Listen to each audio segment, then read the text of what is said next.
ॐ ह्रीं नमो उवच्छायाणम्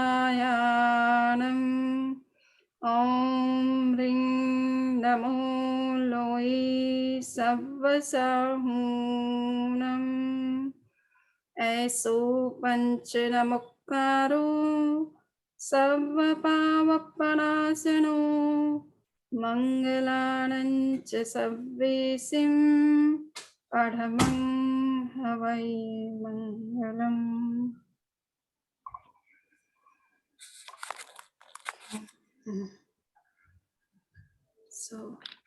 आदरणीय भंडारी जी एवं सभी विद्वज्जन, आज का प्रज्ञापना सूत्र का हम 15th चैप्टर ले रहे हैं और ये चैप्टर 2 भागों में डिवाइड है। तो आज हम पार्ट 1 पर बात करेंगे और नेक्स्ट लेक्चर में पार्ट 2 पर बात करेंगे। आज पार्ट 1 के अंदर इंद्रियों के बारे में क्या कहा गया है शास्त्रों में, हमारी जो भी सेंस ऑर्गन्स हैं वो किस तरह से वर्क करती है, उनकी क्या कैपेसिटी है, किस तरह की उनकी रचना है, ये सब चीजों पर इस पार्ट 1 में भी डिस्कस किया गया और पार्ट 2 में भी किया गया कुछ। तो हम पार्ट 1 में जो कुछ डिस्कस किया है उसकी चर्चा करेंगे।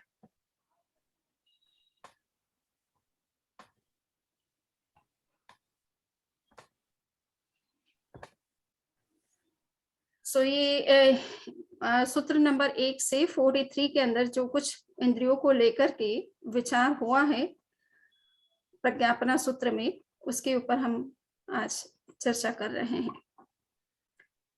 तो ये है कि इनको इंद्रिया, ये शब्द भी क्यों दिया गया है ये भी हमें समझना, ये बहुत महत्वपूर्ण है कि हम आत्मा को जानना चाहते हैं और कहते ये हैं कि आत्मा को हम देख नहीं सकते हैं, परंतु इस इंद्रिय चैप्टर के माध्यम से आपको ये समझ में आएगा कि आत्मा को देखना किस तरह से फिजिकल लेवल पर संभव है। तो ये 5 इंद्रियां जिन्हें कहते हैं, वो इंद्रिय शब्द देने के पीछे रीजन यही है कि आत्मा का एक नाम है इंद्र। इंद्र यूं तो हम देवता का जो हेड होता है उसे हम कहते हैं इंद्र कहते हैं, किंतु इंद्र का आत्मा सबसे बड़ी इंद्र है, क्योंकि उसके पास जो सामर्थ्य है, उसके पास जो स्ट्रेंथ है, जिस तरह का नॉलेज लेवल है, वो सब कुछ जो है वो सबसे ऊपर है, इसलिए वो अपने आप में इंद्र है, सामर्थ्यवान तत्व है। और इसलिए उसके चिन्ह के रूप में ये 5 इंद्रियां हैं। फिजिकल लेवल पर आत्मा अपने आप को किस किस रूप में एक्सप्रेस करती है, किस किस रूप में वर्क करती है, इसी को आइडेंटिफाई किया गया है 5 इंद्रियों के रूप में।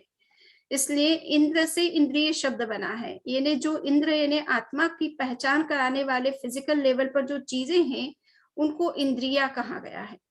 तो जो इंद्र से संबंधित है यानी आत्मा से संबंधित है, आत्मा का एक्सप्रेशन करती है, तो ये सेंसेस इंद्रिय शब्द नाम देने के पीछे ये एक बहुत बड़ा एक मकसद है समझाने का कि आत्मा को आप किस तरह से रियलाइज कर सकते हो फिजिकल लेवल पर और या इंद्रियों के सेंसरी लेवल पर। So senses are the signs of soul. Soul expresses itself through senses at physical level. In this chapter, senses are explained in 24 ways. Out of the 24, the first 9 are directly connected to the senses. तो इसमें इस first chapter के अंदर और पूरे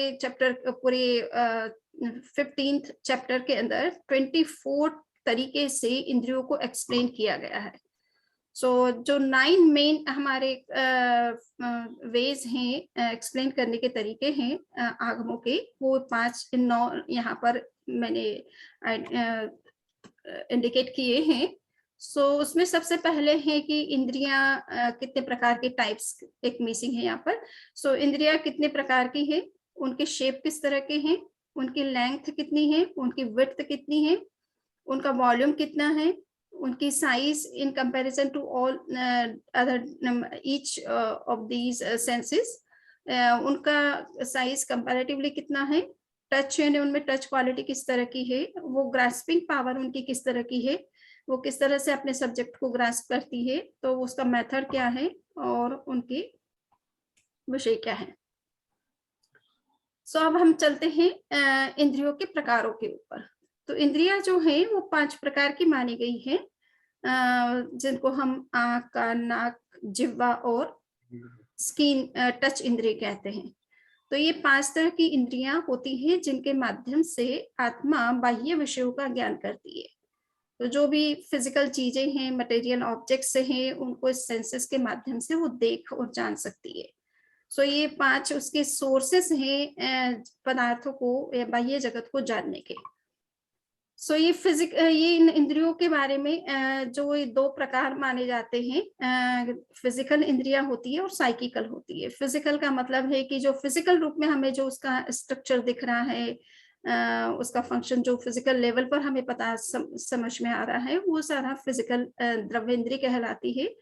और उसके अंदर जो जानने की शक्ति है, जो नॉलेज की पावर है, कॉग्निटिव एबिलिटीज है, वो सारी साइकिकल इंद्रिय के रूप में जानी जाती है ना, भाव इंद्रिय के नाम से जाना जाता है। तो भाव का मतलब होता है चेतना, जिसका संबंध चेतना से हो वो भाव इंद्रिय कहलाती है, और जिसका संबंध शरीर के साथ, मैटर के साथ, पुद्गल के साथ है, उसको हम द्रव्य इंद्रिय कहते हैं। अब ये इंद्रियां जो है 2 तरह की, फिजिकल इंद्रियां भी 2 तरह की होती है और साइकिकल इंद्रियां भी 2 तरह की होती है। द्रव्य इंद्रिय भी 2 प्रकार की, उसको कहते हैं निर्वृत्ति और दूसरी है उपकरण। सो निर्वृत्ति का मतलब है कि जो रचना है, स्ट्रक्चर है इंद्रियों का, शेप है, उसके स्ट्रक्चर, उसकी रचना है, ये निर्वृत्ति के अंतर्गत आती है। और उस स्ट्रक्चर के अंदर ऑब्जेक्ट को या सेंस डेटा को सेंस करने की जो पावर है, उसको उपकरण इंद्रिय कहते हैं। तो हमारे नाक की जो रचना है, कान की रचना है, आँख की रचना है, प्लस टच इंद्रिय की हमारी जो रचना है, जिह्वा की जो रचना है, ये सारी रचना निर्वृत्ति इंद्रिय कहलाती है। और इनमें विषय को ग्रास्प करने की जो पावर है, एबिलिटी है, या जैसे कहते हैं इंस्ट्रूमेंट, इनके अंदर जो इंस्ट्रूमेंट है जो वर्क कर रहा है ऑब्जेक्ट को सेंस करने का, तो वो उपकरण इंद्रिय कहलाती है। अब निर्वृत्ति इंद्रिय के बारे में हमें ये समझना है कि निर्वृत्ति इंद्रिय यानी रचना, जो इंद्रिय की रचना होती है फिजिकल लेवल पर, जो स्ट्रक्चर हमें दिख रहा है, वो भी 2 तरह का है, इंटरनल और एक्सटर्नल। इसी तरह से उपकरण इंद्रिय भी 2 तरह की होती है, इंटरनल और एक्सटर्नल। सो जो इंटरनल है वो तो सबकी एक ही प्रकार की होगी, और वो किस तरह की है उसकी चर्चा आगे करेंगे। बट जो एक्सटर्नल है वो शेप अलग अलग हो सकता है। हमारा कान और एक कुत्ते का कान या एक घोड़े का कान एक जैसा, या हाथी का कान एक जैसा नहीं हो सकता है। सो वो रचना डिपेंड करेगी कि उनका बॉडी स्ट्रक्चर किस तरह का है, वो किस फॉर्म ऑफ लाइफ में है, तो उनकी रचना उसी तरह से होगी। तो इंटरनल तो अलग अलग हो सकती है, सॉरी एक्सटर्नल तो अलग अलग तरह की हो सकती है, किंतु इंटरनल जो रचना है वो सबकी एक ही जैसी होगी। इसी तरह से उपकरण इंद्रिय की है कि एक हमारी आंखों के अंदर की जो रेटिना वगैरह के अंदर की पावर है, और एक एक्सटर्नल हमारी आंखों का पलकों का खुलना है, बंद होना है। सो ये जो पावर है, तो इस तरह की जो है, ये इंटरनल और एक्सटर्नल उपकरण इंद्रिय कहलाती है। नेक्स्ट है कि भाव इंद्रिय यानी जानने की जो शक्ति है, एबिलिटी है, वो हमारे अंदर किस तरह से होती है। तो ये है कि वो 2 रूपों में देखी जाती है, एक तो लब्धि के रूप में और एक उपयोग के रूप में। सो लब्धि मीन्स कॉग्निटिव एबिलिटी, आपके अंदर कितनी है, जानने की क्षमता कितनी है। तो ये डिपेंड करता है कि हमारे कर्मों का क्षोपशम कितना है, यानी इनर प्योरिटी हमारे अंदर कितनी है, जिससे कि हम कितनी दूर तक किस तरह के ऑब्जेक्ट को जानने की क्षमता, एबिलिटी अपने अंदर रखते हैं। तो वो लब्धि इंद्रिय कहलाती है कि, और उस क्षमता का आप उपयोग करते हैं तब आप जान सकते हैं। हमारे पास में ज्ञान की क्षमता तो बहुत है, किंतु प्रमाद है, आलस्य है, हम कुछ स्टडी नहीं करते हैं, हम कुछ जानने की जिज्ञासा ही नहीं रखते, हमारे अंदर कोई तरह का उत्साह ही नहीं है, कोई एफर्ट नहीं है, तो किसी भी चीज का नॉलेज नहीं हो सकता है, चाहे आपके पास अवधि ज्ञान भी हो, केवल ज्ञान भी हो। बट अगर आप उसको ज्ञान का प्रयोग करने की क्षमता रखते हैं, उसका उपयोग करते हैं, उस शक्ति को काम में लेते हैं, तो आपको नॉलेज हो सकता है किसी चीज का। तो ये एप्लीकेशन पार्ट भी बहुत अपने आप में इम्पोर्टेंट है कि नॉलेज को गेन करने में जब तक आप उस एग्जीक्यूट नहीं करेंगे उस पावर को, या अपने पास में जो एबिलिटी है उसका यूज नहीं करेंगे, तब तक किसी चीज का नॉलेज आपको नहीं हो सकता है। अब है कि शेप ऑफ सेंसेस, उनका शेप किस तरह का होता है हर इंद्रिय का। तो हम ये इंटरनल शेप की बात कर रहे हैं एक्सटर्नल शेप तो हम सब देखते ही हैं, किस जीव का या प्राणी की इंद्रिया किस तरह की दिखाई देती है, बट इंटरनल शेप किस तरह के हैं, तो उसको चूंकि आगम युग में किसी चीज का एग्जाम्पल दे करके ही शेप को या इस तरह की चीजों को एक्सप्लेन किया जाता था। उस समय कोई लेबोरेटरी नहीं थी कि इस तरह का पिक्चर दिखा सके इंटरनल। सो उन्होंने इंटरनल शेप को बताया है कि जो कान है हमारे, ये एक कदम्ब का पुष्प होता है, फूल होता है, उसकी तरह इसका शेप है। और ये आंखों का जो शेप है वो मसूर की दाल की तरह है। तो मसूर की दाल हम देखते हैं, गोल रेटिना देखिए आप, जो मसूर की दाल की तरह ही दिखता है, अंदर का जो गोला है आंखों का। The nose looks like fruit of mukta, मुक्ता एक फल होता है, तो उस फल की तरह दिखाई देता है। तो मसूर का भी दाल जो है गोल होती है, मुक्ता फल भी जो है वो गोल होता है, बट मुक्ता फल की मोटाई और गोलाई एक जैसी होती है, जबकि इसकी गोलाई ज्यादा होती है मसूर की दाल की, और मोटाई कम होती है। सो ये थोड़ा डिफरेंस है इसमें। और टंग का जो आकार बताया है वो खुरपे की तरह बताया गया। तो अपने किचन में अपन खुरपा जो काम में लेते हैं, तो वो उस तरह के शेप में टंग की शेप होती है। और इसी तरह से हमारे जो टच की है, स्किन का जो शेप है, वो डिपेंड करता है कि हमारी बॉडी का स्ट्रक्चर कितना कैसा है। तो एक हाथी का शरीर के अंदर जो टच स्किन है वो पूरे हाथी का पूरा जिस तरह का बॉडी है उस फॉर्म में दिखाई देगी आपको। तो ये डिपेंड करेगा फॉर्म ऑफ लाइफ और स्पेसिस उनके, मिस्टेक बाय मिस्टेक जो है ना, वो एरर, इस कंप्यूटर की एरर से चेंज हो गया। सो जिस तरह का फॉर्म ऑफ लाइफ होगा या जिस तरह की स्पेसीज होंगी, उनके उस बॉडी स्ट्रक्चर के हिसाब से टच इंद्रिय का शेप बनता है। अब विड्थ एंड लेंथ कितनी होती है, तो विड्थ का मतलब मोटाई है यहाँ पर, और लेंथ का मतलब है लंबाई, वो कितनी लंबी है। So all the 5 senses are equal to innumerable part of our own finger in width, while in length the first 3 senses are equal to innumerable part of our finger. While the tongue is equal to more than 1 finger, and touch is equal to the body form of the living beings, which is measured by उत्सेद अंगुल। सो यहाँ पर बताया है कि width में किस तरह से, तो सारी इंद्रियां जो हैं वो हमारा अपना जो फिंगर होता है, उस फिंगर की मोटाई जो है उसका इन्यूमरेबल पार्ट जितना मोटाई उनकी होती है। बाकी जो टच इंद्रिय है उसकी मोटाई उत्सेद अंगुल से मापी जाती है। और दूसरा है आंखों की, टंग की जो मोटाई है या लंबाई है, वो अंगुल, हमारी जो अंगुल है उस अंगुल का कई अंगुल जो है उसका मेजरमेंट्स के बराबर जो है टंग की लंबाई होती है। और स्किन की लंबाई तो डिपेंड करता है कि बॉडी कितनी बड़ी है उसकी, किसी भी प्राणी की, तो उस हिसाब से उसकी लंबाई होती है। तो मूल बात इतनी सी है कि मोटाई जो होती है वो सबकी innumerable part of our finger होती है, बट लंबाई उसकी डिपेंड करेगी फॉर्म ऑफ बॉडी स्ट्रक्चर। ये 3 तरह के मेजरमेंट्स बताए जाते हैं। किस तरह का मेजरमेंट यहाँ पे काम में लिया जा रहा है विड्थ और लेंथ को समझने के लिए, तो ये आत्मांगुल, उत्सेदांगुल और प्रमाणांगुल 3 तरह के मेजरमेंट्स होते हैं प्राचीन काल में। इस तरह की छोटी चीजों को मेजर करने के लिए अंगुल को काम में लिया जाता था। सो आत्मांगुल की दृष्टि से देखा जाता है कि ये जो भी हम विड्थ बता रहे हैं, लेंथ बता रहे हैं, तो स्पेशली टच इंद्रियों को छोड़ करके बाकी सब इंद्रियों की जो विड्थ और लेंथ है वो हमें आत्मांगुल से समझना चाहिए, और टच इंद्रिय का प्रमाणांगुल, उत्सेदांगुल से समझना चाहिए। तो इनका क्या मेजरमेंट में क्या फर्क है, तो आत्मांगुल का मतलब हमारी अपनी फिंगर, एक भगवान ऋषभ की फिंगर देखा जाए और एक हमारी फिंगर देखी जाए तो उसमें जमीन आसमान का अंतर नजर आएगा। उनकी अंगुल बहुत बड़ी है, हमारे से ज्यादा मोटाई होती है, हमारे से ज्यादा उसकी लंबाई होती है, तो वो प्रमाणांगुल कहलाता है। तीर्थंकर जो होते हैं उनके शरीर की यानी समचतुरस्र संस्थान, उनकी जो बॉडी का स्ट्रक्चर होता है उसमें जो अंगुल का प्रमाण होता है, उनकी अंगुली जिस मेजरमेंट की होती है वो स्टैंडर्ड प्रमाण माना गया है। और उससे 1000 गुना जो आत्मांगुल, यस, ये जो प्रमाणांगुल है ये उत्सेदांगुल से the measurement of middle part of 8 yavas, okay. आत्मांगुल जो है वो पर्टिकुलर टाइम के व्यक्ति के अपनी जो अंगुली के फिंगर है उसके हिसाब से होती है। तो ये जो मेजरमेंट्स चारों इंद्रियों का बताया गया है, विड्थ और लेंथ, ये आत्मांगुल से बताया गया है ना। अपनी अपनी इंद्रियों से देखिएगा जिसके समय में जिस तरह की इंद्रियां होती है और जिस विड्थ और लेंथ की होती है उसके हिसाब से वो मेजरमेंट बताया गया है।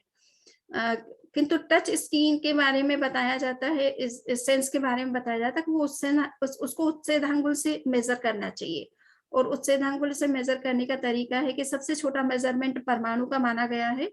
उसके बाद में द्विरेणु का माना गया है, दो परमाणुओं से मिलकर के जो मोलिक्यूल बनता है उसकी साइज, फिर त्रस रेणु, इससे बिगर जो है मोलिक्यूल की साइज मानी जाती है। फिर लीक होता है, और फिर जू होता है, और फिर यव होता है। सो यव की जो साइज होती है वो भी 8 यव जो है की जो विड्थ और लेंथ बनती है, उसका जो मिडल पार्ट है उसके बराबर उच्चधांगुल को का मेजरमेंट माना गया है। और ये प्रमाणांगुल से एक तरह से छोटा होता है, और प्रमाणांगुल डिपेंड करता है जो स्टैंडर्ड प्रमाण है समचतुरस्र संस्थान का, उसके हिसाब से। So number of paramanus in space points. अब ये देखना है कि ये इंद्रियां हमारी जिनका स्ट्रक्चर हम देख रहे हैं, इसमें जो मैटर काम में आता है वो मैटर कितने प्रदेशी होता है, यानी उसमें कितने परमाणु काम में आते हैं। सो ये कहा गया कि all the 5 senses are consisting of infinite number of paramanus. यानी कोई भी कहा जाता है कि जीव जिन भी चीजों का मैटर का उपयोग करता है, कोई भी मटेरियल एंटिटीज होती है, चाहे उसके अपना बॉडी हो चाहे अन्य कोई चीजें हो, वो हमेशा अनंत प्रदेशी ही होगी। अनंत परमाणुओं के पिंड का ही जीव प्रयोग कर सकता है, उससे छोटे मॉलिक्यूल्स को वो यूज में नहीं ले सकता है। तो इंद्रियां भी अनंत परमाणुओं से बनी हुई होती है, और वो स्पेस जो है रहने में उनको लगभग इन्यूमरेबल स्पेस पॉइंट्स की जरूरत पड़ती है। यानी जीव कम से कम इन्यूमरेबल स्पेस पॉइंट के अंदर अपने आप को एकोमोडेट करता है, इससे कम में वो नहीं रह सकता है। तो उसकी सेंसेस के लिए भी उतने इन्यूमरेबल स्पेस पॉइंट्स की जरूरत पड़ती है। तो ये उनका स्पेस में वो कितना स्पेस लेती है एकोमोडेट होने में, और उसका स्ट्रक्चर जो बनता है वो कितने परमाणुओं के मिलने से बनता है, ये इसको डिस्कस किया गया। अब एक कंपैरेटिव जो है साइज के बारे में बता रहे हैं कि आंखों का और अन्य इंद्रियों का आपस में क्या कंपैरिजन है। तो यानी उनकी विड्थ और लेंथ में आपस में क्या कंपैरिजन है, तो ये बताने के लिए कि वो कितनी एक दूसरे से छोटी या बड़ी है। तो कहा जाता है कि eyes take lesser number of space points. आंखों को की लोकेशन है वो कंपैरेटिवली कम स्पेस पॉइंट्स में है, और कानों की जो है उससे इन्यूमरेबल पॉइंट्स ज्यादा है। इसी तरह से नाक के लिए उससे न्यूमरेबल पॉइंट्स उसके ज्यादा है।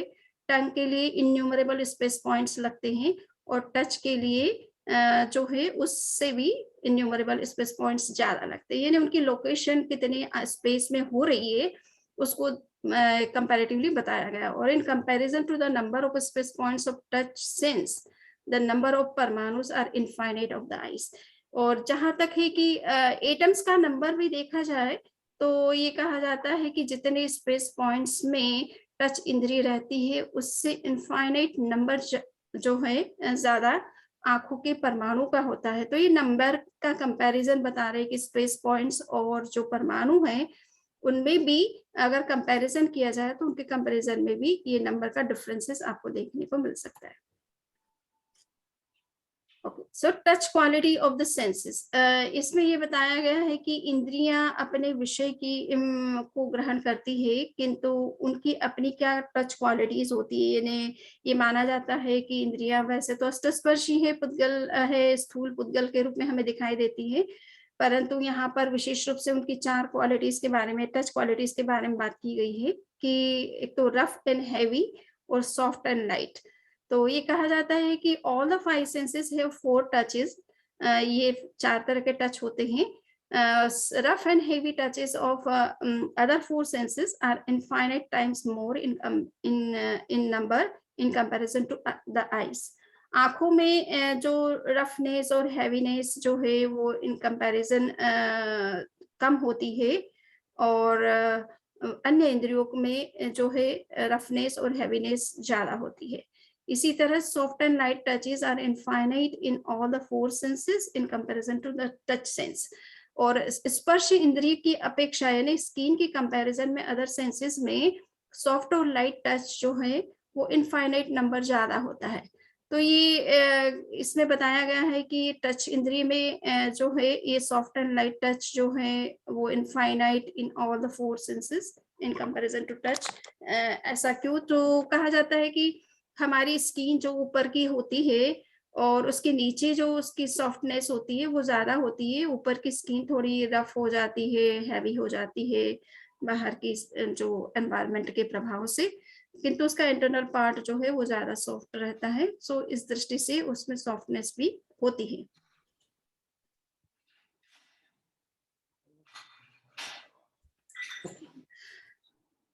अब ये है कि विषय को ग्रहण करने की पावर किस तरह की है, किस तरह के मतलब जब विषय को इंद्रियां अपने सेंस करती है तो सेंस करने का उनका तरीका क्या है।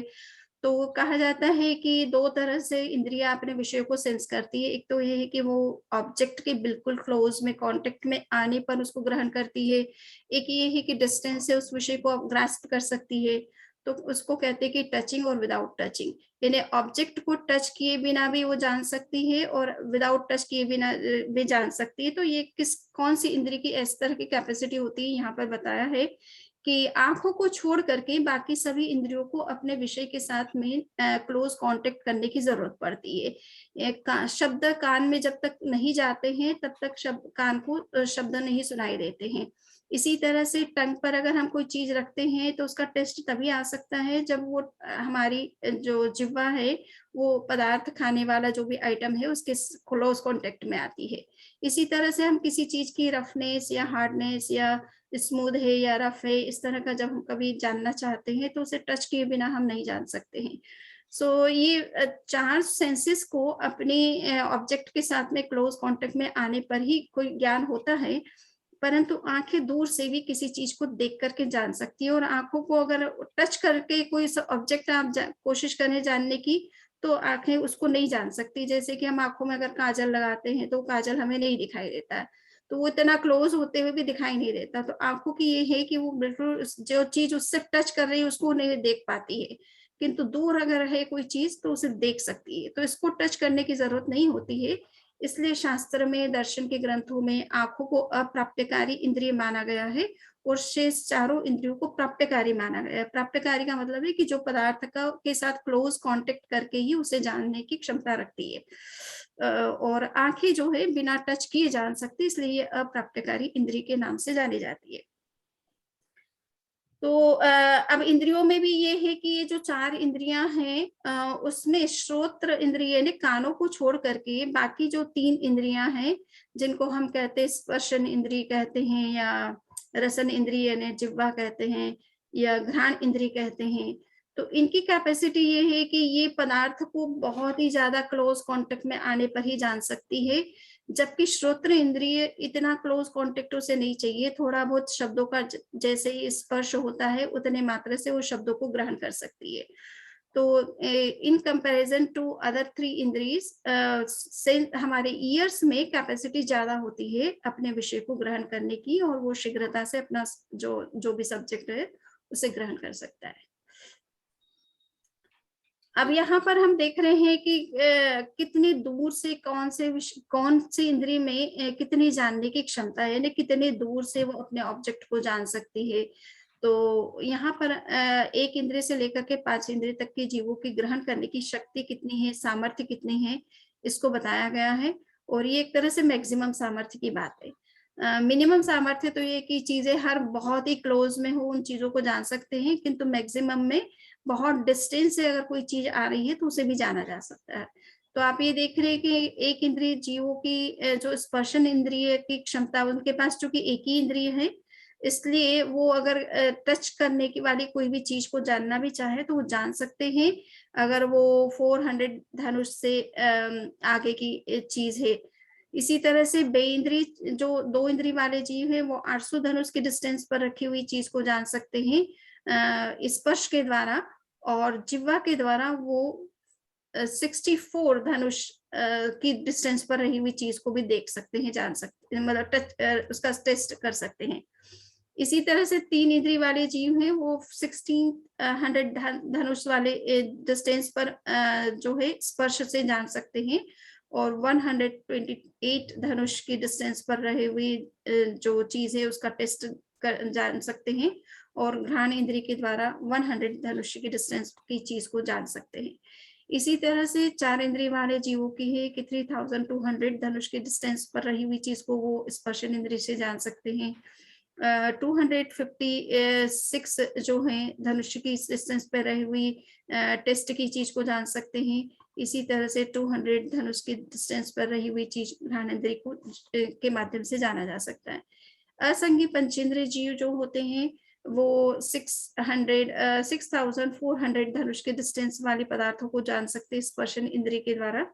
जिह्वा के द्वारा 512 धनुष की डिस्टेंस पर से जान सकते हैं, और 400 धनुष के डिस्टेंस पर जो है वो घ्राण इंद्रिय से जान सकते हैं, और 5908 धनुष के डिस्टेंस पर कोई चीज है तो चक्षु इंद्रिय के माध्यम से उसे जाना जा सकता है।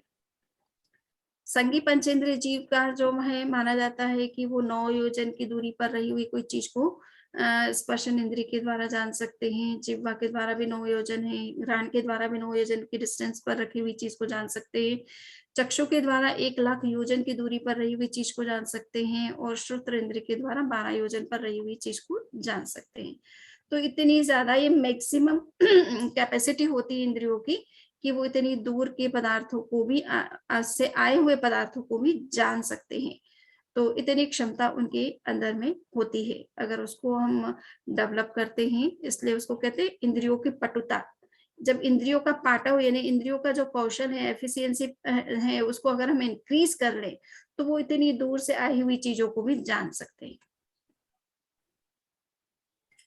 अब शेप के बारे में है कि अब पर्टिकुलर जो चौबीस दंडक के जीवों के बारे में बात आती है कि उनके अंदर किस प्रकार की इंद्रियां पाई जाती है और उनमें क्या क्या क्वालिटीज पाई जाती है, तो उसके बारे में भी विवेचन किया जाता है।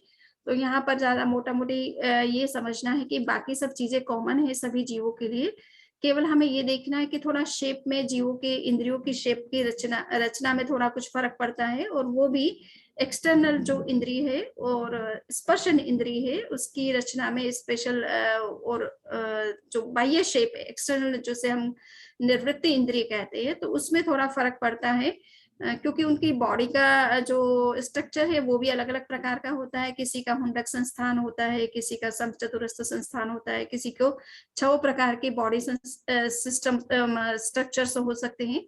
तो उनके स्ट्रक्चर के हिसाब से उनके एक्सटर्नल जो सेंसेस है उनकी रचनाओं में अलग अलग शेप आपको देखने को मिल सकते हैं।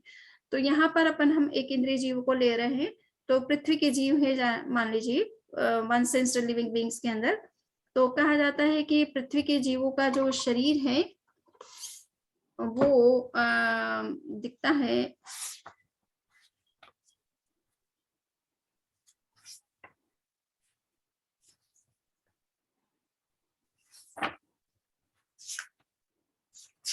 एक मिनट। तो उसका आकार बताया गया है कि वो मसूर की दाल के जैसा होता है। पृथ्वी तत्व जो है उनके जीवों का जो शरीर है, हम एक जीव के शरीर को एक्चुअल में तो देख नहीं सकते हैं, परंतु अगर देख कर अगर एक इंडिविजुअल जीव को लेकर के उसकी बॉडी को देखा जाए तो उसकी बॉडी का आकार मसूर की दाल के समान होता है। और ये पानी के जीवों का शरीर जो है वो बूंद के समान होता है, तो आप ये देख रहे हैं ड्रॉप की तरह। सो ये इसको स्तिबुक कहा गया है, यानी स्तुबुक का मतलब है पानी का, वाटर का ड्रॉप का जो शेप है ये पानी का होता है। अग्नि के लिए कहा जाता है सूची कलाप के शेप के होता है। सूची कलाप यानी सूची का मतलब है सुइया, तो अनेक नीडल्स को एक साथ जब अग्नि में डाला जाता है तो आपस में किस तरह से चिपक जाती है, और पतली पतली अलग अलग दिखती भी है और आपस में जुड़ी हुई भी है। तो उस तरह का जो शेप है वो अग्नि का होता है। वायु का शेप जो है वो ध्वजा की तरह, जैसे ध्वजा पताकाएं जो है आकाश में लहराती है, तो इस तरह से वायु का शेप होता है। और प्लांट्स का शेप जो है वो अपने अपने हिसाब से देखने को मिलेगा।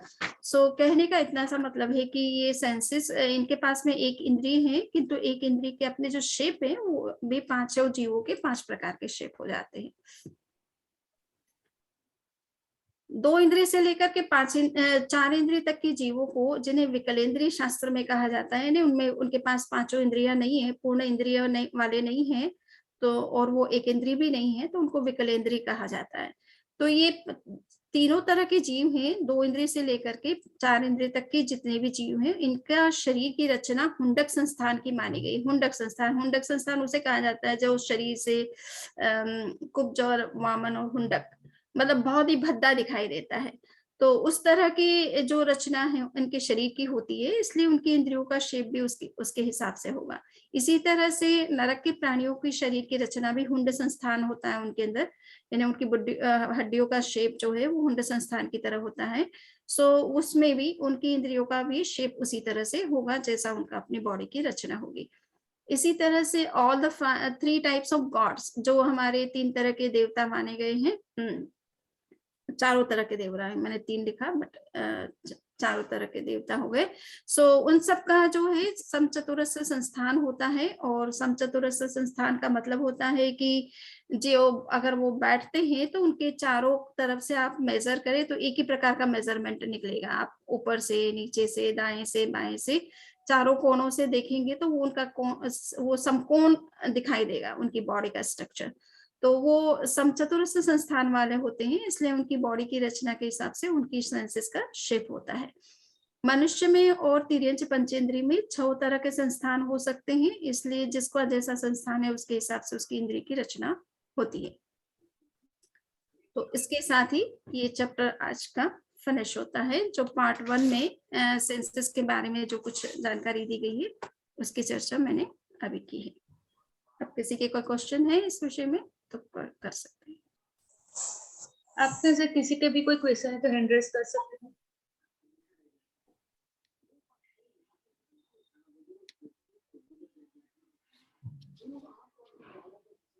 यस, हाँ, पोखरण साहब। हाँ समनी जी, वंदन आपको।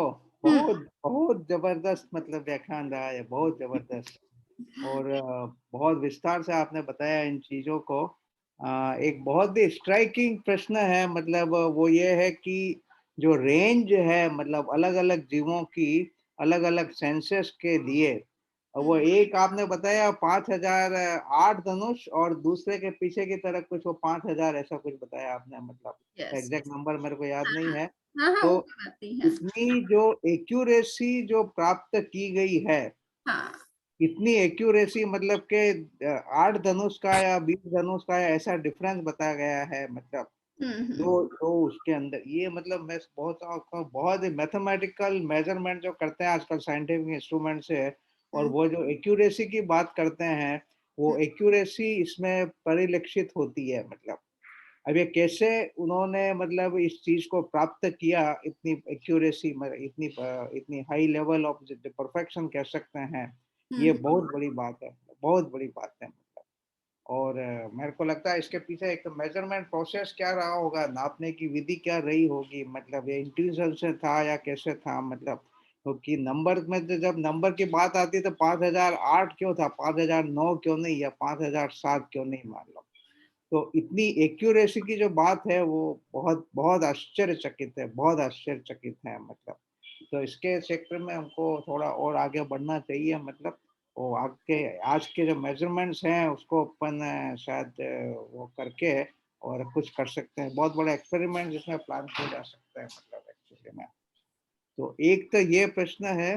दूसरा जो आपने कहा था कि अनंत परमाणु का बना होता है ये सेंसेस, पर वो स्पेस ऑक्यूपाई करते हैं, वो मतलब क्या है ये, लिमिटेड है, वो लिमिटेड है, असंख्यात। हाँ, असंख्यात, वो असंख्यात, इस पॉइंट मतलब आकाश प्रदेश है, वो ऑक्यूपाई करते हैं, मतलब। यस, और अपन जो परिभाषा देते हैं, मतलब एक प्रदेश की, वो अपन देते हैं, आकाश प्रदेश की भी देते हैं कि जिसमें एक परमाणु जो स्पेस ऑक्यूपाई करे, उसको हम है जो आकाश प्रदेश कहते हैं, मतलब। बिल्कुल तो सही। फिर ये कॉन्ट्रडिक्शन हो जाएगा, मतलब कि वो अनंत परमाणु फिर वो एक आकाश प्रदेश में कैसे रहेंगे, मतलब सो एक तरफ अनंत ये एक तरफ ये ये ये मैटर की क्वालिटी है कि मैटर जो है वो बहुत श्रिंक कर सकता है, बहुत ज्यादा श्रिंक कर सकता है। इसलिए अनंत मैटर जो है वो इनफाइनाइट मैटर है, वो आपके इन्यूमरेबल स्पेस पॉइंट्स के अंदर ही है। हम सभी जीवों के शरीर अनंत अनंत परमाणुओं से बनकर मिलकर के बने हुए हैं। उसके अलावा कर्म शरीर के अनंत अनंत परमाणु है, तेजस शरीर के अनंत अनंत परमाणु है, अन्य जो चीजें हम यूज करते हैं वो भी सब अनंत अनंत परमाणुओं से बनी हुई चीजें होती है। तो स्पेस की कंपैरिजन में मैटर बहुत कॉन्ट्रैक्ट हो सकता है, और अनंत परमाणुओं से बने हुए स्कंद भी एक स्पेस पॉइंट में रह सकते हैं। और ये तो आगमों में जगह जगह है कि अनंत अनंत इस तरह के स्कंद जो है मॉलिक्यूल्स हैं, वो एक ही स्पेस पॉइंट के अंदर है। नहीं, पर उसमें जब फिर तो फिर आत्मा जो आकाश प्रदेश है उसकी परिभाषा क्या है? आकाश प्रदेश की परिभाषा यही है कि उसकी साइज देखी जाए तो वो एक परमाणु जितनी साइज है उसकी, ठीक है हाँ, ना? एक हाँ, परमाणु जितनी साइज है, किंतु मैटर अपने आप में इतना कॉन्ट्रैक्ट हो सकता है कि अनंत परमाणु मिल करके एक परमाणु जितना शेप ले सकते हैं। वो है तो इनफाइनाइट नंबर ऑफ एटम्स, वो हाँ। मॉलिक्यूल है अपने आप में, हम्म। परंतु तो शेप में साइज में बहुत छोटा हो सकता है और परमाणु की शेप में आ सकता है। ये थोड़े इस पे चर्चा करना पड़ेगा। बिल्कुल। वो बाद में करेंगे अपन। ठीक है। बहुत बहुत धन्यवाद वंदन आपको। हाँ, भंडारी जी को प्रश्न है। धन्यवाद पोखरणा साहब। भंडारी जी, आप अपना प्रश्न पूछ सकते हो।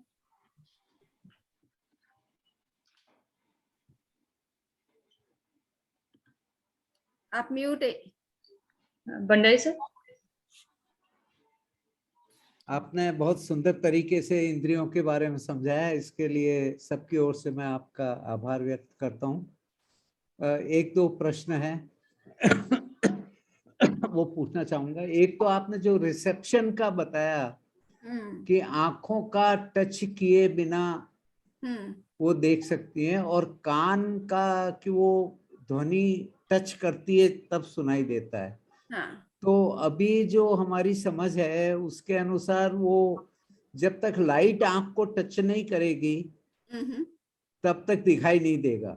तो वो ध्वनि और लाइट दोनों ही एनर्जी के स्वरूप हैं। तो ये हम इसको अलग अलग नहीं मान सकते। दोनों का मैकेनिज्म, कान का वो तो मैं मानता हूँ कि टेस्ट और स्मेल जब तक बिल्कुल टच नहीं करे या तब तक नहीं वो ग्रहण करता है। पर ईयर और आईज के बीच में मैकेनिज्म की दृष्टि से कोई डिफरेंस नहीं है। एक में साउंड है, एक में लाइट है। तो या तो वो फोटॉन्स के बारे में उनकी कुछ धारणा रही होगी, पर दोनों में ही जब तक आंख में फोटॉन्स नहीं जाएंगे, लाइट की किरणें नहीं जाएगी और कान में ध्वनि नहीं जाएगी, तो दोनों का मैकेनिज्म एक है मेरी दृष्टि में। इस पे आप कुछ प्रकाश डालेंगे? इस विषय में दर्शन के ग्रंथों में जो प्रमाण के ग्रंथ, तर्क के ग्रंथ कहे जाते हैं, उनमें काफी कुछ डिस्कशन भी है। कुछ दूसरी परंपराएं इस तरह से मानती हैं कि आकाश मतलब आंखों के अंदर भी पदार्थ, लाइट का प्रवेश होता है तब जाकर के पदार्थ जाना जाता है। किंतु जैन चिंतन दर्शन युग में भी यही रहा है और आगम युग में भी यही देखने को मिल रहा है कि कोई भी ऑब्जेक्ट जब बिल्कुल क्लोज कांटेक्ट में आंखों के पास आता है तो आंखें उसे नहीं देख सकती है। हाँ, ये है कि लाइट होना जरूरी है। लाइट के अंधेरे में आंखों को देखने में तकलीफ हो सकती है या उसे नहीं दिखाई दे सकता कोई ऑब्जेक्ट अगर है तो, पर वो लाइट की प्रेजेंस होना अलग बात है। लाइट हमारी आंखों को टच करने पर ही हम उसे देख पाते हैं ऐसा नहीं है।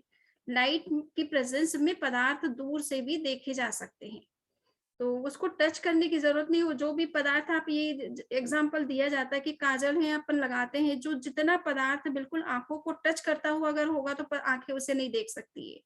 अगर थोड़ी डिस्टेंस है तो ही उसे देख और जान सकती है। तो नहीं, ये अभी तक जो मैकेनिज्म है कि हाँ। लाइट निकल के ऑब्जेक्ट जिसको आप देख रहे हैं हाँ। उससे रिफ्लेक्ट होके आंखों में आती है और वो टच करती है रेटिना को, तभी दिखाई देता है। तो खाली प्रकाश की प्रेजेंस सफिशिएंट नहीं है, वो ऑब्जेक्ट को जाके स्ट्राइक करेगा, वहां से रिफ्लेक्ट होके आंखों में आएगा, तब दिखाई देगा। और ये वही मैकेनिज्म है जो कान के लिए है। मतलब देखिए तो मतलब 1 लाख योजन पर दूरी पर रही हुई चीजों को देखते हैं आप, है ना। और मान जी, लीजिए सूर्य है, चंद्र है, ग्रह है, गैलेक्सीज है वगैरह, वो कितनी डिस्टेंस पर है, तो उनके रिफ्लेक्शन आपके आंखों तक पहुंचते हैं। हाँ, वो वैक्यूम है ना बीच में। हाँ। इसमें लाइट में और साउंड में एक ही डिफरेंस है कि लाइट वैक्यूम में ट्रेवल कर सकती है बिना उसकी इंटेंसिटी कम हुए, पर ध्वनि जो है वो जब उसके लिए मीडियम चाहिए, जैसे एयर या कुछ भी, पानी या, और उसमें उसकी इंटेंसिटी डिस्टेंस के साथ कम होती जाती है जैसे वो एब्जॉर्ब होती है एनर्जी। खैर, ये एक प्रश्न था तो मैंने कहा इस पे जरा थोड़ा चिंतन इस करेंगे। विषय पर मुनीश महेंद्र कुमार जी ने भी लिखा है साइंस की लाइट में, तो मैं वो आंसर और आपको भेजूंगी कि उन्होंने उस संदर्भ में क्या लिखा है। बट मूल बात इतनी सी है कि लाइट की प्रेजेंस होना और चीज का टच, यानी टच करके जानना, ये दोनों में थोड़ा सा अपने को आंख के संदर्भ में अंतर समझना पड़ेगा। ठीक है, वो रेटिना पर कोई रिफ्लेक्शन होता है और उसको देखते हैं, वो एक अलग बात है, पर वो ऑब्जेक्ट को जो है वो डायरेक्ट टच नहीं कर रहा है आंखें, ठीक है, इसमें है ना। बस थोड़ा अभी जो बात चल रही है कि ऑब्जेक्ट, जिस ऑब्जेक्ट को वो जान रही है, वो ऑब्जेक्ट दूरी पर रहता है, डिस्टेंस पर रहता है। अब उसको जानने की प्रोसेस में वो रिफ्लेक्शन होता है, प्रतिबिंब पड़ता है हमारे आंखों पर, तब हम उसको जानते हैं। ये थोड़ा सा साइंटिफिक कुछ एक्स्ट्रा एडिशनल अपने को इन्फॉर्मेशन है। बट जहां तक है अभी हमें ऑब्जेक्ट और आंखों के बीच की बात है कि वो उससे टच करके उसे जानती है या विदाउट टच किए बिना जानती है, तो उसको टच करने की जरूरत नहीं, वो डिस्टेंस पर रह करके भी पदार्थ को देख सकती है और जान सकती है। हाँ, तो ये ध्वनि के बारे में भी यही है कि वो जो घंटी बजती है उसको अपना टच नहीं करने का, उसकी वेव्स आके टच करती हैं, तो मैकेनिज्म दोनों का एक है। वो मेरे ध्वनि कहने का ये ध्वनि इसमें ये है कि ध्वनि तरंगे कानों में इंटर करेगी पहले तो, और तब जाके आपके जो कान के अंदर के जो उपकरण, इंद्रिय इंस्ट्रूमेंट जो है, वो उसको रिसीव करता है ध्वनि तरंगों को, तब जाकर के आपको उसका पता चलता है। जबकि आंखों में ये है कि इंटर नहीं करती कोई चीज उसके अंदर, वो बाहर रहती है और उसको वो ग्रहण करती है इंद्रिया। ठीक है। दूसरा मेरा प्रश्न था ये मन के बारे में। आपने कहा कि वो इंद्रियां जो है वो तो, इसमें जो पूरी सीक्वेंस आपने आत्मा को इंद्र बताया और ये इंद्रियां बताई 5, तो इसमें मन जो है वो मैं समझता था वो इंद्र है, एक्चुअली वो कंट्रोल करता है, ऐसा नहीं है। तो मतलब उसका क्या स्थान है इस सीक्वेंस में? ओके, मन को ईषद इंद्रिय माना गया, उसको 9 इंद्रिय कहते हैं। 9 इंद्रिय यानी वो फिजिकल, हमारी जो अदर सेंसेस है उसकी तरह उसका कोई फिजिकल शेप नहीं है। जब कभी हम कोई चीज सोचने का करते हैं या सोचते हैं या चिंतन करने के सोचते हैं, तो उस समय, जिस समय हम सोचना शुरू करते हैं, उस समय वो बाहर से एक एनवायरमेंट से एक मैटर हमारे अंदर आता है, जो विचारों की जो थॉट वेव्स के रूप में या मेंटल इमेजेस के रूप में कन्वर्ट होता है जिस समय आप थिंकिंग करना शुरू करते हैं। तो थिंकिंग प्रोसेस आपकी आत्मा करती है, किंतु जब वो थिंक करती है तो वो मेंटल जो इमेजेस बनती है या थॉट वेव्स क्रिएट होते हैं, वो मैटर के हेल्प से होते हैं, सपोर्ट से होते हैं, जिसको हम मनोवर्गना के पुद्गल कहते हैं। तो थिंकिंग जिस समय आप कर रहे हैं, किसी चीज को इमेजिन कर रहे हैं, किसी चीज के बारे में मेमोराइज कर रहे हैं, किसी पास्ट किसी चीज को, इवेंट को याद कर रहे हैं, तो जो कुछ भी आप कर रहे हो, पास्ट से संबंधित, प्रेजेंट से संबंधित या फ्यूचर से संबंधित, जो भी आप थिंक कर रहे हो, वो थिंकिंग प्रोसेस के टाइम ही मन का एग्जिस्टेंस होता है, उसके आगे पीछे नहीं होता है उसका अस्तित्व। तो मन तो है, इसलिए कहा था शास्त्रों में कि मन माने मने, यानी जिस समय आप मनन करते हो, चिंतन करते हो, कल्पना करते हो, मेमोरी करते हो, उसी समय मन का अस्तित्व है। जिस समय आप चिंतन नहीं करते, यानी थॉटलेस स्टेट में है, उस समय मन का अस्तित्व नहीं रहता आपके अंदर में। अच्छा, ठीक है।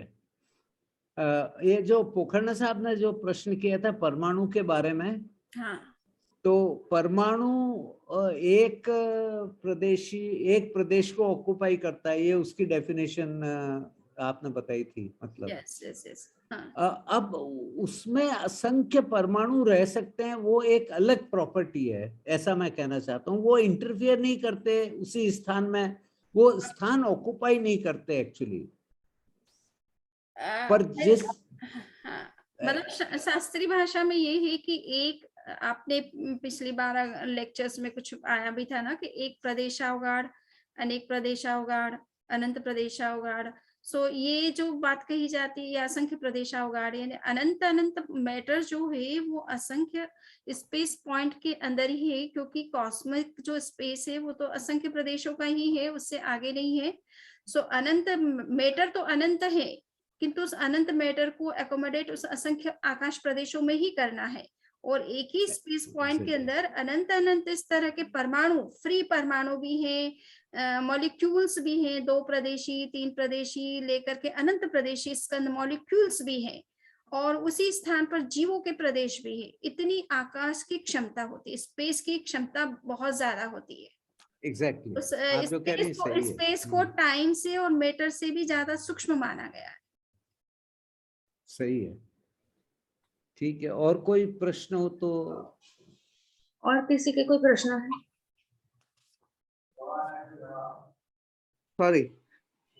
हाँ, पोखरना जी। हेलो शबनी जी, ये आपने क्या बोला कि इससे सूक्ष्म माना गया है? मुझे वापस रिपीट करिए आप। स्पेस को टाइम से भी सूक्ष्म माना गया है, यानी एक स्पेस के अंदर रहा हुआ मैटर को निकालने में आपको हजारों वर्ष लग सकते हैं। अच्छा अच्छा, हाँ, ये बहुत बड़ी बात है, बहुत बड़ी बात है ये, बड़ा मतलब। टाइम बताया, तो टाइम से स्पेस सूक्ष्म है, सटल है, उसके अंदर एकोमोडेट करने की बहुत अनलिमिटेड पावर है। और मैटर अपने आप को बहुत कॉन्ट्रैक्ट कर सकता है, तो अनंत अनंत अनंत परमाणु या स्कंद भी एक ही स्पेस पॉइंट में आ सकते हैं। अब उसे स्थान लेना या कहो या ना कहो, या वो मैटर इतना कॉन्ट्रैक्ट, आगमों की भाषा है कि मैटर इतना कॉन्ट्रैक्ट कर जाता है, अपने आप को इतना श्रिंक कर लेता है, इतने छोटे शेप में आ जाता है कि वो एक आकाश स्पेस पॉइंट के अंदर इतना आ जाता है।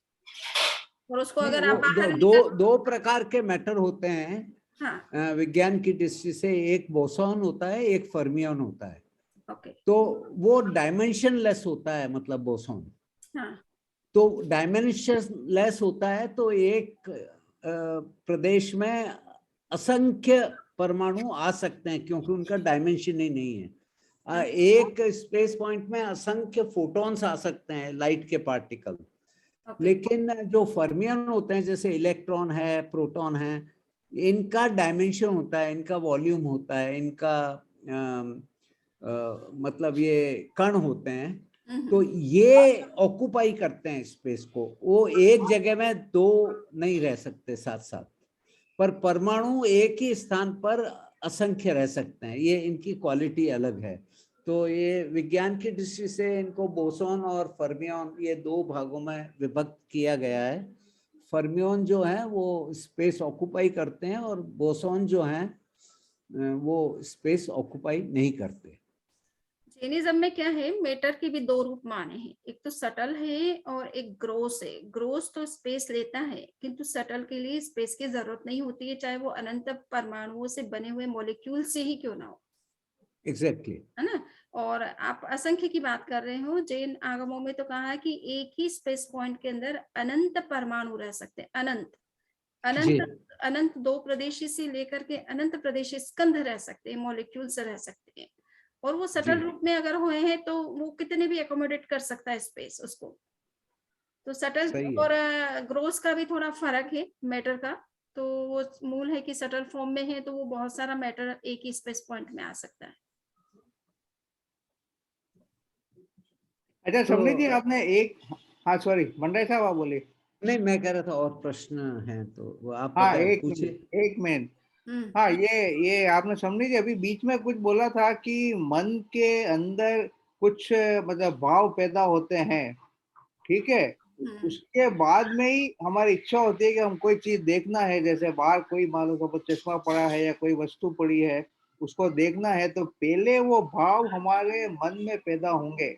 यस, उसके बाद में हमारी आंखें खुलेगी और फिर हम कहेंगे कि जो लाइट है वो रिफ्लेक्ट होके उस ऑब्जेक्ट से हमारे अंदर आएगी। मतलब यस, तो क्या क्या अपने शास्त्रों में ऐसा उल्लेख है मतलब कि जो लाइट ऑब्जेक्ट से रिफ्लेक्ट होके आंख में आती है, उसके पहले उसके पहले ऑलरेडी हमारे मन के अंदर कुछ भाव पैदा होते हैं कि मैं उस वस्तु को देखूं, यस, और उसके बाद में ये प्रोसेस शुरू होता है। तो जो कोई ऑब्जेक्ट देखते हैं उसका जो प्रोसेस है, प्रक्रिया है, वो पहले अपने अंदर से पैदा होती है, उसके बाद में वो लाइट रिफ्लेक्ट होती आती है और तब हम कहते हैं कि हमने उस चीज को देखा। तो दो पार्ट हैं इसके अंदर। मतलब हाँ, तो अपन ऐसा कुछ उल्लेख अपने शास्त्रों में है, आगमों में है। मतलब बिल्कुल, ये आपसे मैंने 4 इंद्रियां, 4 तरह की इंद्रियां बताई, उस मतलब 2 प्रकार की इंद्रियां बताई, द्रव्येंद्रिय और भावेंद्रिय, ठीक है ना। हाँ, तो हाँ, द्रव्येंद्रिय हम अगर स्थूल रूप से देखें तो द्रव्येंद्रिय ने का मतलब है कि फिजिकल रूप हमारा जो है बॉडी इंद्रियों का स्ट्रक्चर, परंतु हम्म, ये स्ट्रक्चर तभी बनेगा जब आपके अंदर भावेंद्रिय होगी, यानी एबिलिटी होगी।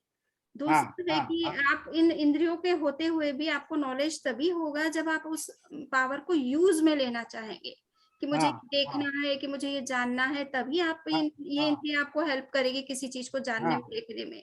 अगर हाँ, आपके अंदर वो इच्छा ही नहीं है, वो कोई प्रयत्न ही नहीं है उसके लिए, तो कुछ भी नहीं है।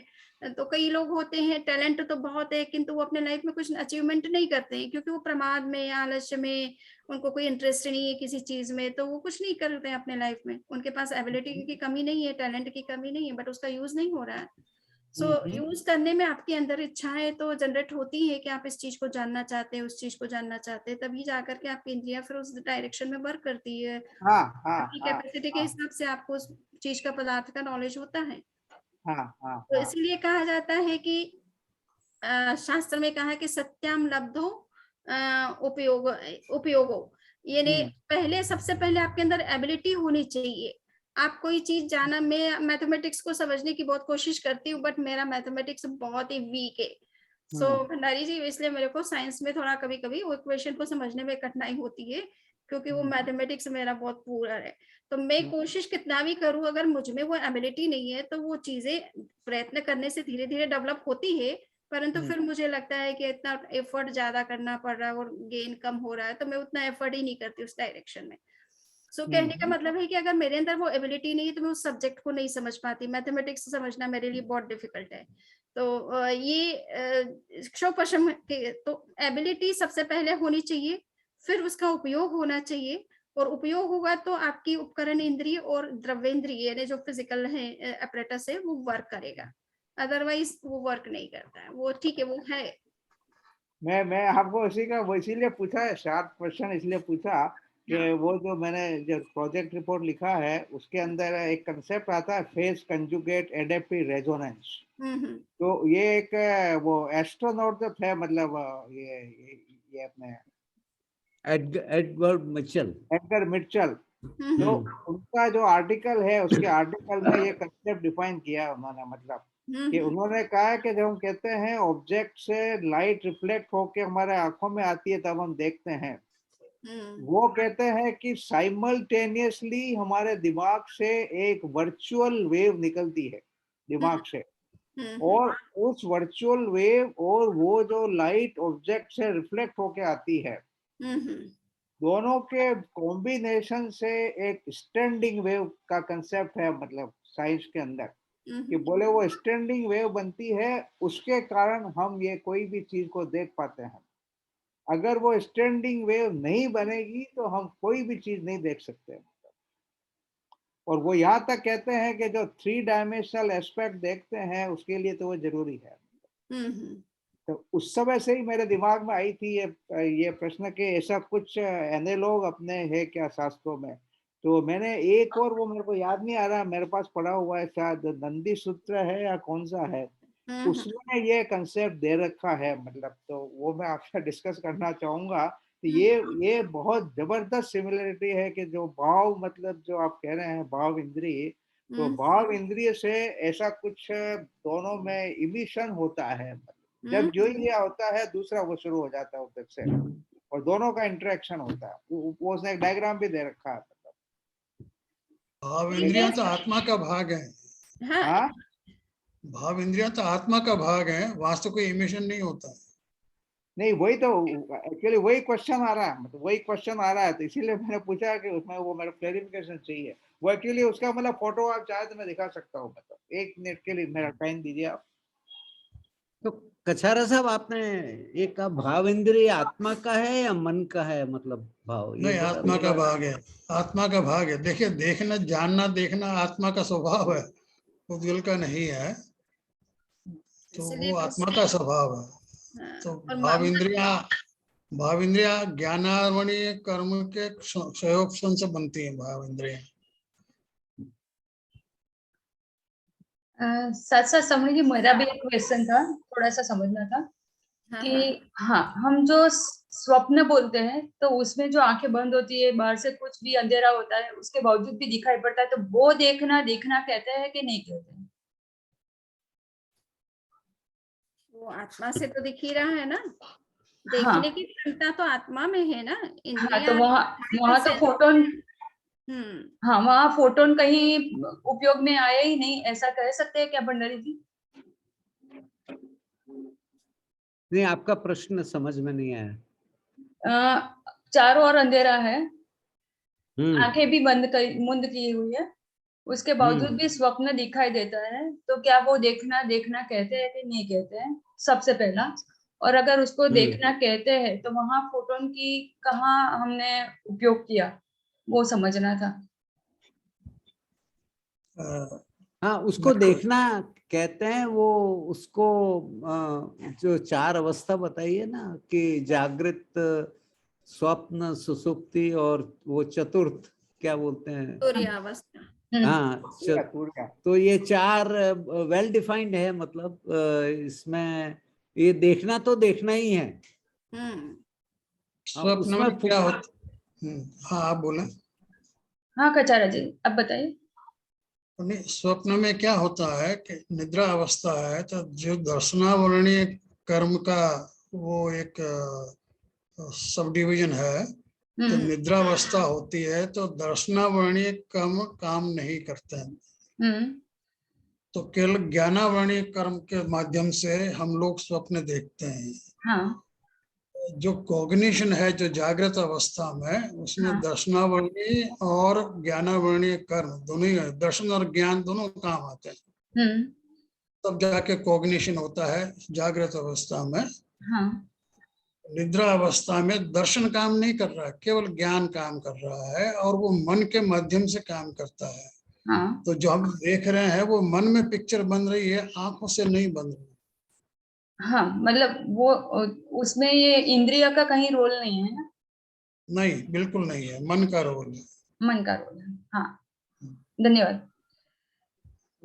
शमनी जी, ये चित्र देखिए आप, ये मैं सबको दिखाना चाहता हूँ, ये यहाँ पे है इधर, मतलब तो उसमें ये एक में दे रखा है कि ऑब्जेक्ट से लाइट रिफ्लेक्ट हो रही है और आ रही है आंख की तरफ, और साइमल्टेनियसली उसमें दिखा रखा है कि आंख की तरफ से एक कंजुगेट वेव जा रही है, मतलब, और बीच में वो ऊपर लिखा हुआ है कि एक्सटेंडिंग वेव बनती है, और वो एक्सटेंडिंग वेव बनती है, उसके कारण ही हम ये देखते हैं, मतलब एकदम नया कंसेप्ट है, मतलब तो ये थोड़ा इससे मैच करता है, मेरे को ऐसा लग रहा है, मतलब तो इसके ऊपर थोड़ा और डिस्कशन करने की जरूरत है, और इससे भी ये भी एक उस होलोग्राम का पार्ट है, मतलब ये जो डिस्कशन है ये भी उस होलोग्राम के पार्ट से जुड़ा हुआ है, मतलब तो मैंने कहा मैं आपको बता। सर, ये थोड़ा कॉम्प्लिकेटेड है, इसको अपन अलग से एक पीरियड पे ले लेंगे। नहीं, वो ठीक है, लेकिन समझने के लिए थोड़ा समय चाहिएगा। नहीं, बिल्कुल बिल्कुल बिल्कुल। शेषा जी, अभी इसको समाप्त किया जाए मेरे विचार से, अभी और प्रश्न नहीं हो तो। और किसी का कोई प्रश्न है? जो पोखरना साहब का पॉइंट है वो अपन अलग से, उसके लिए 1 घंटा चाहिएगा समझने के लिए। हाँ तो वो अलग से अपन समझेंगे। नहीं सही में, पर वो इंटरेस्टिंग क्वेश्चन है, पर लेंगे जरूर उसको। पर अभी समय को देखते हुए और किसी के कोई प्रश्न है? मुझे लगता है और किसी के कोई प्रश्न नहीं है, तो क्या समरी जी आपकी आज्ञा हो तो सेशन को यहाँ पे। हाँ, हाँ बस वो तो थोड़ा सा एक पॉइंट में ये कहना चाहती हूँ कि ज्ञान और दर्शन जो भी है, देखना और जानना, ये आत्मा की अपनी शक्तियां हैं। और आत्मा जिस समय वो इंद्रियों के माध्यम से काम करती है तो वहां पर इंद्रियों की लिमिटेशन वर्क करती है, और कुछ एक्सटर्नल आप ये चीजें हैं ये भी वर्क हेल्प करते हैं। परंतु जहां तक अतीन्द्रिय ज्ञान का प्रश्न है, वहां पर आत्मा डायरेक्ट बिना किसी इस तरह की एप्लीकेशन के, वो डायरेक्ट किसी भी चीज को कहीं भी है, किसी भी रूप में है, बिना टच किए, बिना रिफ्लेक्शन उसका लिए आप डायरेक्ट जान सकती है। तो ये हमें समझना है कि ये इंद्रिय स्तर की बात हम कर रहे हैं, और आत्मा की इंद्रिय के स्तर पर कुछ लिमिटेशन है। उसका क्षोपशम भाव जितना होता है, उसके अंदर जितनी एबिलिटी होती है, जिस रूप में होती है, उसी रूप में वो पदार्थ को जान और देख पाती है। और धीरे धीरे अभ्यास से, प्रैक्टिस से उसको डेवलप भी किया जाता है। तो वो बहुत एक्सट्रीम लेवल पर डेवलप भी हो सकती है, जो यहाँ पर ने मैक्सिमम लेवल पावर क्या हो सकती है इंद्रियों की, वो हमने देखा है। तो अब उसमें ये सब चीजें कितनी काम कर रही है, कितनी नहीं कर रही है, वो देखना है। तो मति ज्ञान और श्रुत ज्ञान के लिए भी क्या इंद्रिय अतीन्द्रिय ज्ञान की वो तो अतीन्द्रिय ज्ञान नहीं रहेगा ना? मति ज्ञान और श्रुत ज्ञान वो तो अतीन्द्रिय में नहीं गिना जाएगा ना? वो तो इंद्रिय स्तर के ही ज्ञान है, वो तो इंद्रिय स्तर का ही होगा। हाँ, इंद्रिय स्तर के ज्ञान है, और उसमें मन का और इंद्रियों का आपस में रोल रहता है। सही सही। हाँ समझी जी, वो उसके अंदर ये जो आपने किया है ना अतीन्द्रिय ज्ञान वाला और ये इंद्रिय ज्ञान वाला, तो वो जो कंसेप्ट डेवलप किया है उसमें क्या है कि जो अतीन्द्रिय ज्ञान है वो बेसिकली नॉन लोकल इंफॉर्मेशन से कनेक्टेड है, और जो मति ज्ञान श्रुत ज्ञान है वो मतलब लोकल इंफॉर्मेशन से वो जुड़ा हुआ है। और अवधि ज्ञान और मन पर्याय ज्ञान है वो उन दोनों की मिक्स्ड स्टेट है। वो उसका एक्सप्लेनेशन उस मॉडल से ये कहा जा सकता है, वैसे इसमें कोई दिक्कत भी नहीं है। और तो है मति ज्ञान के स्तर पर, जैसे मान लीजिए हमें पास्ट लाइफ एक्सपीरियंस होते हैं, तो वो नॉन लोकल भी हो गया कुछ पार्ट में। और कुछ चीजें प्रातिभ ज्ञान के अंतर्गत आती है, इंटेलिजेंस के अंतर्गत आती है। तो उसमें भी थोड़ा सा नॉन लोकल इंफॉर्मेशन आपको मति ज्ञान नहीं, वो ऐसा नहीं है। दोनों के बीच में फ्लक्चुएशंस होता है विद टाइम, मतलब। और जब वो एक मतलब ऑपरेशन में है तब वो दूसरा नहीं आएगा, मतलब। तो ये दोनों मतलब, लेकिन दोनों में एक तरह से ऑसिलेशन टाइप होता है, लेकिन मिक्स्ड स्टेट होती है। तो भी अवधि ज्ञान और मन पर्याय ज्ञान होगा। प्योर केवल ज्ञान है तो वो टोटली नॉन लोकल इंफॉर्मेशन है, कंप्लीटली नॉन लोकल, जो केवल ज्ञान है। मति ज्ञान श्रुत ज्ञान है वो दोनों लोकल इंफॉर्मेशन से एक्सटर्नल। नहीं सर, केवल ज्ञान आल्सो इंक्लूड्स लोकल इंफॉर्मेशन। नहीं, आप कह रहे नहीं है, लेकिन लोकल इज नॉट एक्सक्लूडेड। अरे एक मिनट, मेरी बात सुनिए आप। जब वो होता है उसके अंदर it has a capability to access the local information, but जब वो सिद्ध शिला में चले गए तब उनको उससे कोई मतलब नहीं है। नहीं, सिद्ध शिला के बिना भी केवल ज्ञान हो सकता है। नहीं, वो हो सकता है, but that will be totally non local. Local और नॉन लोकल का थोड़ा डिफरेंस बताएंगे तो ज्यादा समझ आएगा।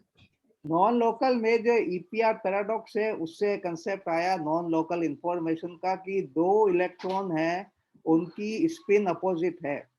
और उसमें क्या है कि अगर एक इलेक्ट्रॉन की स्पिन को आपने मेजर किया, ठीक है, वो मान लो प्लस हाफ आया, तो बाद में दूसरा जो इलेक्ट्रॉन है उसका जो पेयर है उसको मेजर करोगे तो हमेशा उसका उल्टा आएगा, अपोजिट आएगा। मतलब अगर ये प्लस हाफ आएगा तो माइनस हाफ आएगा। और उन दोनों इलेक्ट्रॉन को कितने डिस्टेंस पे ले जाओ आप, मतलब। अब ये समझ में नहीं आ रहा है कि ये इलेक्ट्रॉन पे एक मेजरमेंट किया तो दूसरे को कैसे पता लग गया कि उसके ऊपर मेजरमेंट किया, इसलिए वो अपोजिट हो जाए, मतलब उसकी स्पिन। ये साइंटिस्टों के लिए बहुत बड़ा चैलेंज है। खूब इसके ऊपर एक्सपेरिमेंट हो चुके हैं। 82 से स्टार्ट हुए थे और 2015 तक का मेरे पास वो है, मतलब इंफॉर्मेशन। तो वो उसमें कांच की तरह साफ है कि ये अननोन कुछ है, नॉन लोकल, मतलब इंटरेक्शन हो रहा है दोनों के बीच में, विच वी डोंट नो। और वो 110 किलोमीटर तक एक्सपेरिमेंट ये अपने ट्राई किए गए, 110 किलोमीटर तक, और ये प्रोसेस ऑब्जर्व किया गया, मतलब that is non local information.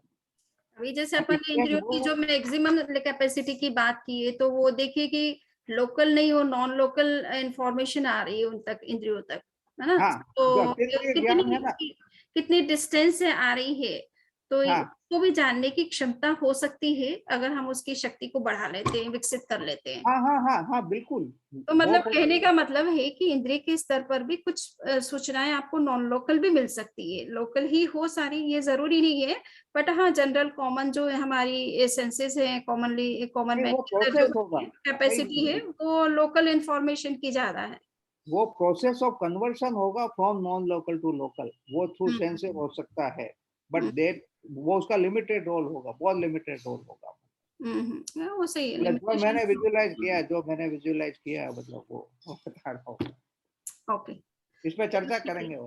Okay, ठीक है, धन्यवाद सबको बहुत बहुत। मंगल पाठ। हाँ, चत्तारि मंगलम अर्हंता मंगलम, सिद्धा मंगलम साहु मंगलम, केवली पन्नतो धम्मो मंगलम, चत्तारि लघुत्तमा अर्हंता लघुत्तमा, सिद्धा लघुत्तमा, साहु लघुत्तमा, केवली पन्नतो धम्मो लघुत्तमो, चत्तारि शरणं पवच्चामि, अर्हन्ते शरणं पवच्चामि, सिद्धे शरणं पवच्चामि, साहु शरणं पवच्चामि, केवली पन्नतं धम्मं शरणं पवच्चामि। वंदन। बहुत बहुत आभार आपका और वंदन। वंदना में समझिए। हाँ हाँ, जय जिनेंद्र। वंदनामि नमस्कामि। जय जिनेंद्र। हाँ हाँ।